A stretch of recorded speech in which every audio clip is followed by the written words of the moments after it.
Let me get my bare feet in there. No, bare feet are not in there, Hiral. We're recording, but bare feet are not in there. No, they're definitely not. Okay, so let me go. Okay, don't worry about that. It's okay. This is Pedro Baez, and this is the Baez Bulletin. We've been hearing about this election for quite some time. And in this election, a lot of issues have been spoken about. But today we're going to speak about some issues that have not been spoken about. With me is Dr. Hiral Tipirneni, and yes, I spent the entire night last night, even in my sleep, pronouncing her name, make sure I did not butcher it. Doctor, first of all, thank you for joining us here on the Baez Bulletin. Thank you for having me, Pedro. I appreciate the opportunity to speak with you. Well, thank you very much. It is very much appreciated, and I know that the people who listen to KPFK and to Pacifica will also be glad to speak with you. So if we can, let's get started.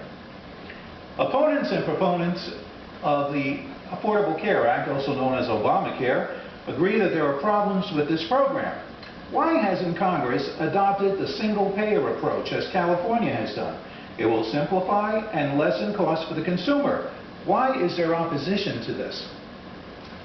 Well, what I'd like to talk about is my plan for health care, because it gets us to that goal of quality, affordable health care. And that's really what our goal should be, right? There's probably multiple ways to get there. I have put together a very specific plan of how to get there. But that should be our goal, to make sure every American has access to quality, affordable health care. So what I know is that right now our current administration has spent a lot of time sabotaging the parts of the ACA that have actually worked well. We know that it's important to keep the individual mandated, because you have to have young, healthy people in the pool to even out the risk and keep the costs down. We know that it's popular to make sure that kids can stay on their parents' plans until they're 26. We want to make sure there's no caps on annual or lifetime benefits. We want to make sure there's no junk plans, because we know all that does is serve to put money in the pockets of the insurance companies, but it does not actually keep people healthy or give them access. And the last thing is we want to make sure there's no penalties for pre-existing conditions, because those are the people who need the health care the most. So it's ludicrous with a recent move a few days ago of trying to bifurcate our healthcare system and put all the high-risk people in one pool and the low-risk in the other. All that does is put money in the pockets of insurance companies, and it raises premiums for the folks who are actually needing health care, mostly the elderly and the chronically ill, and it does not achieve our goal of keeping our country healthier. So I've put together a very strong plan, and what I've added to this is that we need to have a strong public option. And that public option, it makes sense to make that Medicare. Let Medicare be a buy-in. For folks who are not eligible, obviously this doesn't impact people 65 and over, but anybody under that, let Medicare compete in the marketplace against the private insurance companies. What that does is it enhances competition. We have greater choice as consumers, and it will drive down costs, because what we know is that Medicare is 1/10 the overhead of the private insurance companies. Okay, so this allows us to get to that goal. If we can stop, I forgot to press the button upwards. So we'll go ahead and redo it. We'll start it from here. I will edit this out, so okay. Don't worry about it. Okay, we have with us today Dr. Hiral Tipirneni, who is running for the 8th Congressional District in Arizona, and she is a Democrat. And when you go and see this congressional candidate, she is vastly different from the incumbent, Debbie Lesko. And one of the things that, of course, has been going on is that Debbie has been literally slamming you with the fact that you're a phony doctor and all of this. Well, let me tell you what I did. Well, not the fact that I'm a phony doctor, the allegation. Allegation. Well, totally allegations that you are a phony doctor. Well, let me say this for everyone to hear. I went on the Arizona website, the Arizona Medical Board. Your license is right there, active till 2020. The only thing, of course, that is not on there is the fact that you do not have an actual physical address, because right now your practice has been put on hold because you're on the campaign trail. And obviously you can't be treating patients and be on the campaign trail at the same time.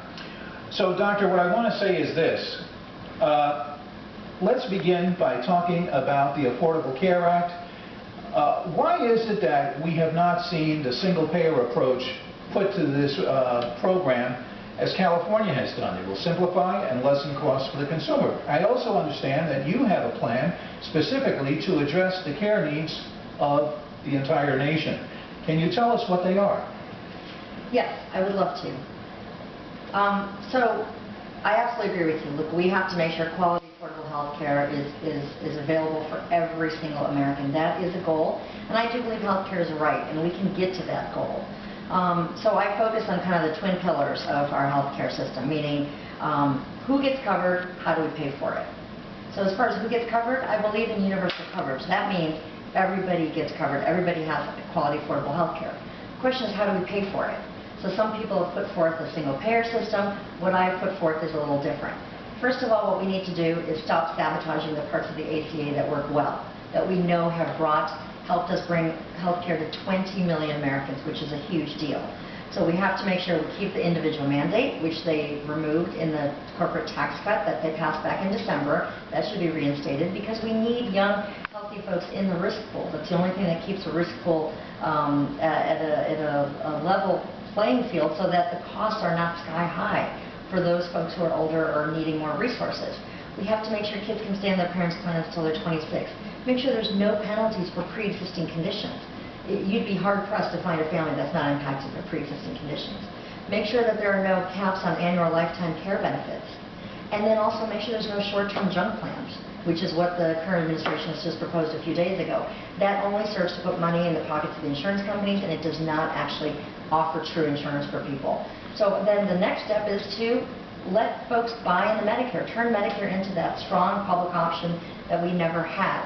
This does not impact people who are already on Medicare. They are fine. That doesn't impact them. And this doesn't cost the taxpayers anything. We let Medicare compete in the marketplace with the private insurance companies. And guess what happens? It enhances competition. We have greater choice as consumers, and it will drive down costs because when Medicare is working at 1/10 of the overhead of the private insurance companies, those private insurance carriers are going to have to bring down their costs if they want to compete. This allows a free market to work, and it gets us to the goal of quality, affordable health care for every single American. Doctor, as someone who has been in the emergency room for quite some time, you have seen obesity. It's a major problem here in the U.S., and where this has taken epidemic proportions has been with children. Since 1992, it has been said that a major factor to this problem is high fructose corn syrup, which has been substituted for sugar in many consumable products. If elected, would you sponsor legislation to ban this product from all those consumable products manufactured in the U.S., as many countries in the world have done? Look, I will always be an advocate for smart, healthier lifestyle practices. And this is something that obviously has to be looked at. I don't know all the ins and outs of this particular bill that's been put up, but what I will say is, look, part of my health care plan is specifically focused on preventative care. That's why it's so important that every American has access to health care. Because right now, millions of people go without seeing a doctor until they are sick, until they have an acute illness. And what we're not doing is investing enough resources in preventative medicine. And that includes also education. Education is a big component of our platform, right? Healthcare, education, economic security, because they all feed into each other. If you're not economically secure, you probably can't afford healthcare, but more importantly, you probably aren't able to practice some of those smart, healthy practices that we need to stay healthy, as far as eating well, staying active, not smoking, all those things that we know lead to a healthier life. When you're not educated, sometimes you just don't know what are good, healthy lifestyle choices.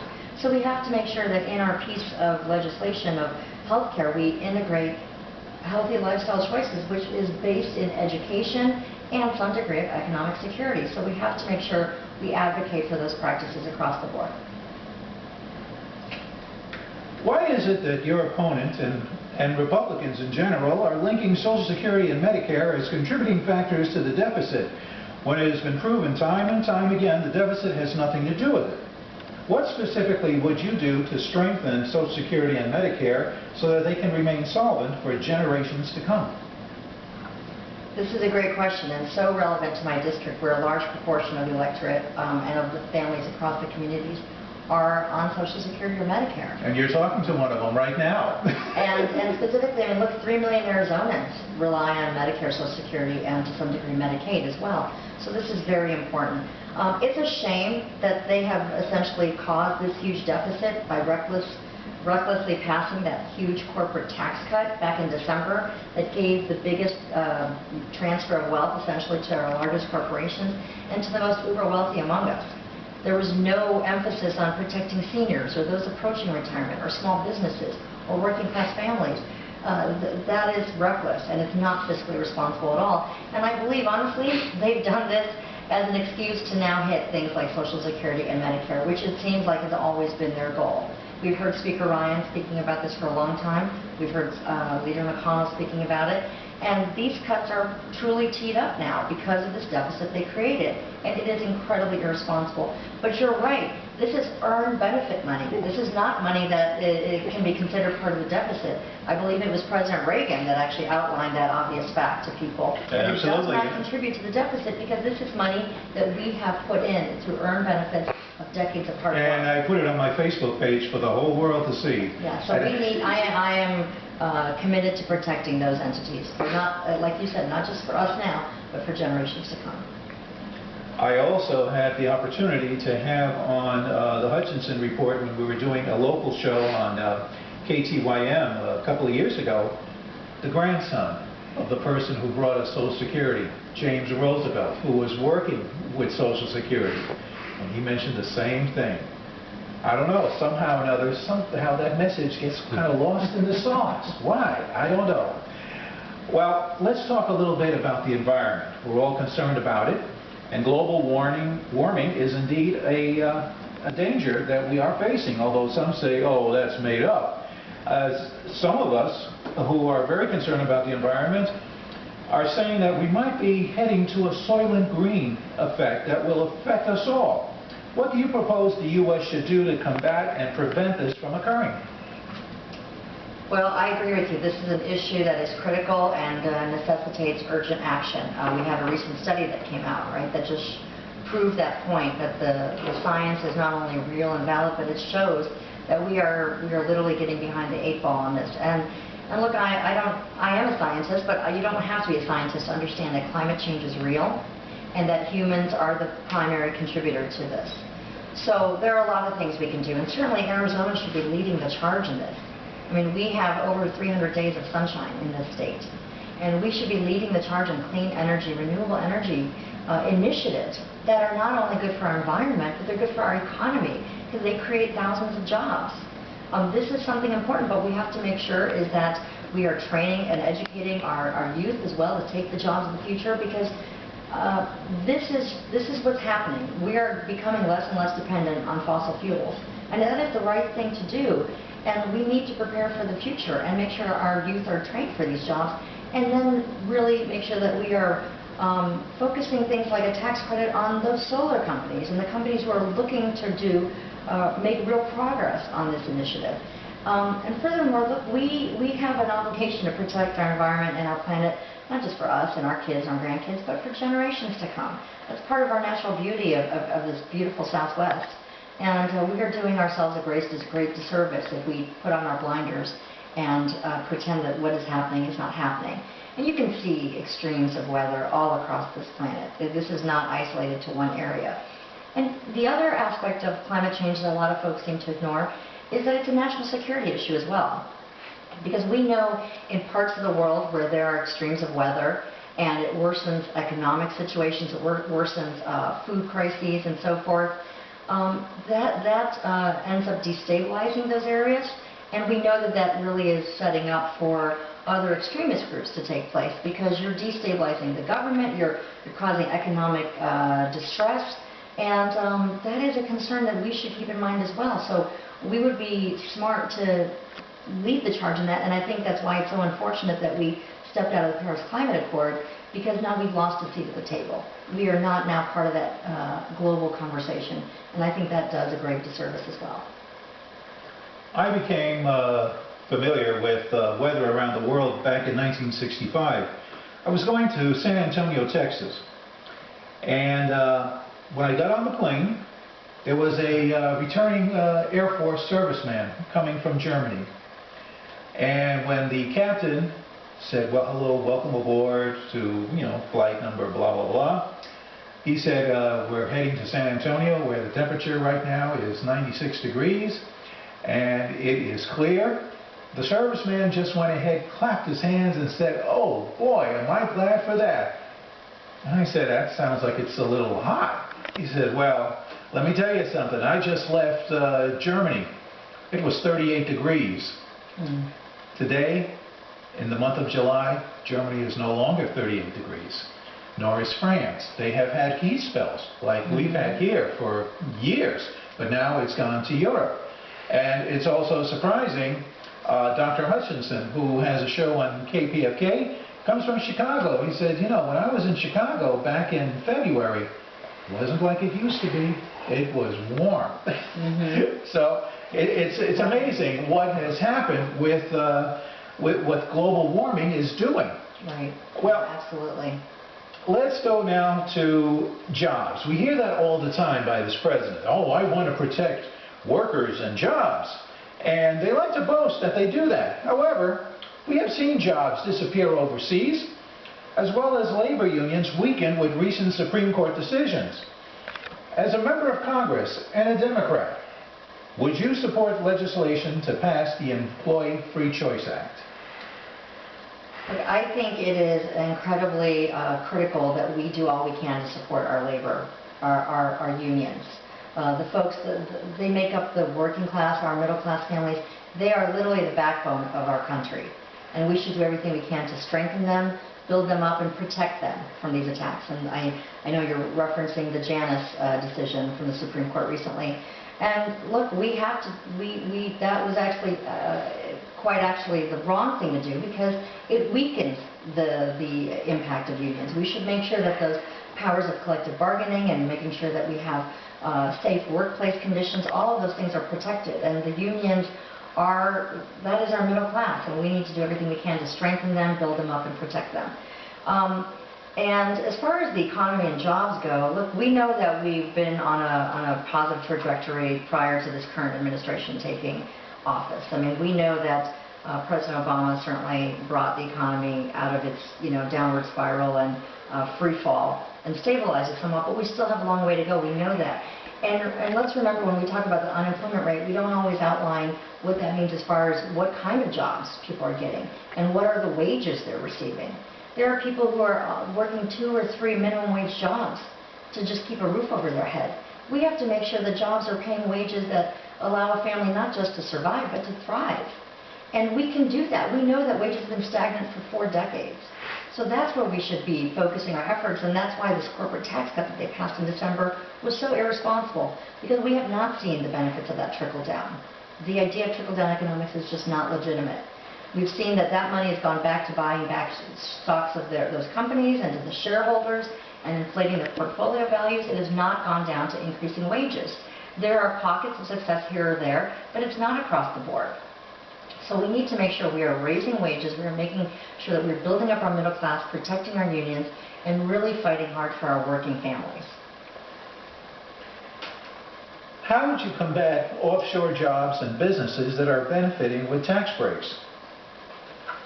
Well, I think that's where tax reform should actually do its work. I think we shouldn't be allowing these corporations to get away with that. I think we have to be mindful of the companies that are bringing jobs to our country and making sure that we're looking out for the American worker and the American consumer. And when there are companies that are going overseas, and our current president certainly knows all about that because some of his own companies and work has been there, that is taking money literally out of the pockets of our fellow Americans. So if we're going to focus our tax breaks on anything, we should be focusing on our small businesses, companies that actually are developing jobs for Americans on American soil, and making sure that we are helping and doing everything we can to support our American working families. And we are really looking out for our workers as well as our consumers. That should be our first obligation. And that's why these random tariffs that our current president has put down and the trade wars that have come as a result of it are a mistake. Look, any trade agreement should always be open to renegotiation and making sure it's really optimized for Americans. But to willy-nilly throw out tariffs like they did on, say, the soybean farmers, which then caused thousands of farmers to go into bankruptcy, which then prompted a $6 billion bailout for our farmers that's paid for on the backs of taxpayers. That is nonsensical. It is reckless, it's irresponsible, and it is draining our economy, and we know that. There are smart, thoughtful ways we can go about continuing to strengthen our economy, and that's why I'm hoping to be one of those voices at the table to do that. Well, we certainly are looking forward to that, because right now the person who is representing us is not really representing us. That representative is representing herself and her friends. I'll leave it at that, because this is going to go over the air. We're not going to make it any more derogatory than that. But I just want to say that you are indeed a voice that is fresh. You're definitely putting the issues together that we can all relate to. And you're not just looking out for people who vote for you. You're looking out for the entire population that you will represent in Congress, whether people voted for you or not. You have adopted the same philosophy that Barack Obama adopted when he said in Grant Park, "I know there are many of you who didn't vote for me, but I will be there for you." And I think a lot of people took a pause and they said, "Oh, maybe I should have voted for this man." Doctor, thank you very much, and the best of luck in your... Oh, before we go, okay, I forgot. Someone just signaled to me. If people want to get to know more about your campaign and where you stand, how could they get that information? Well, first of all, thank you, Pedro, for having me. I really appreciate this conversation.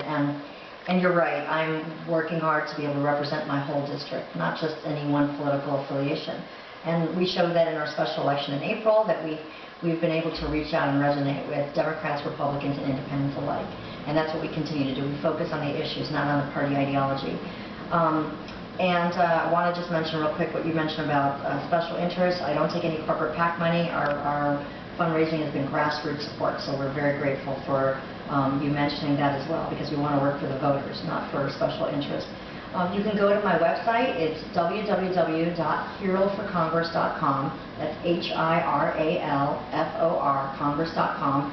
And you can learn all about us. We'd love for you to follow us on Facebook and Twitter and Instagram. Share with your, with your circles and your network. And please make sure everyone knows this is a race that we can win, and it's a race that's worth investing in. Thank you. You're very welcome. And of course, at that website, we will get to know everything we need to know about the good doctor, and we're not afraid to ask. Thank you again. Thank you.